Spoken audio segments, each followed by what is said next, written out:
Com orgulho, me para aqui como de 3 membros da junta de diretiva desde setembro de ano aqui.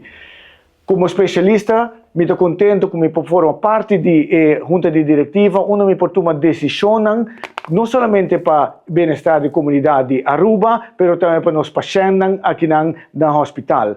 De 2025 nós logramos riba terreno de operação inovativo e nós não tenho dúvida nós graduaram em enfermeria riba área de diferente especialização.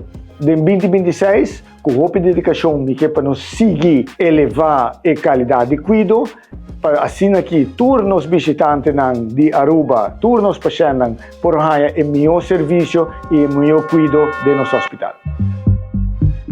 2025 está um ano que está um desafio e um reto, mas também êxito e logro. Estou contente de ver que nos laboratórios estão full acreditados, que nos salas de operação estão em uso e também pouco a pouco nós chegando onde nós estávamos antes.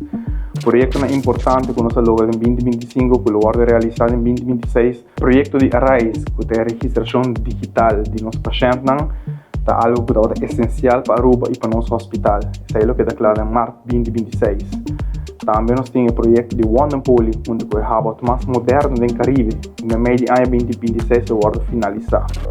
Por último, o CEO que nós logra firma para 2026 ou 2028, está focus rural riba a saúde de nossos empregados. Estou contente e bem na time de CEO, incluindo a ABV que logra isso aqui. A turma e colega em Aruba, e agradecer a você. Feliz dia de festa, amor, dicha e paz de 2026. 2025 was een heel bijzonder en mooi jaar. We hebben heel veel goede dingen gerealiseerd, maar 2026 gaan we verder bouwen aan een nog beter ziekenhuis. Er komen nieuwe faciliteiten, er komen nog meer mensen bij en we gaan nog meer zorg op Aruba blijven behouden. Dat gaan we samen doen, we gaan dat voor u doen, we gaan dat voor elkaar doen. Ik beloof u dat ook in 2026 NOS en Partij geen loze belofte is. Voor nu wens ik u hele fijne feestdagen. Geniet van deze mooie dagen, van uw dierbaren en van al het moois wat het leven te brengen heeft. We zien elkaar. Tot dan. Happy Holidays!